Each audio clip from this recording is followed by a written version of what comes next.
আদা ও রসুন এই দুই উপাদান ভারতীয় রান্নার স্বাদ এক গুরুত্বপূর্ণ অংশ।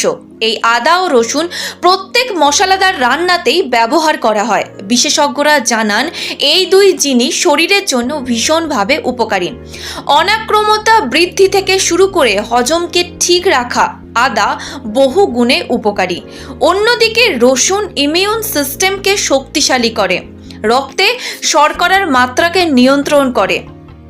তাই আদা রসুনের পেস্ট যদি একসঙ্গে ব্যবহার করা হয়, মানে অনেকেই ব্যবহার করে থাকেন, আর সেটা রান্নার স্বাদকে এক অন্য মাত্রায় এনে দেয়। তবে সম্প্রতি একটি ঘটনা আপনাকে হয়তো বিচলিত করতে পারে। হায়দ্রাবাদে কয়েক কিলোগ্রাম ভেজাল আদা রসুনের পেস্ট বাজেয়াপ্ত করেছে। পরীক্ষায় দেখা গিয়েছে ওগুলি মানুষের জন্য বেশ ক্ষতিকারক। তাই খাবার আগে যাচাই করে খাওয়াই ভালো।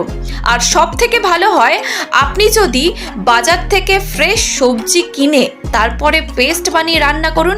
এতে আপনার শরীরও সুস্থ থাকবে, রান্নার স্বাদও বেটার হবে।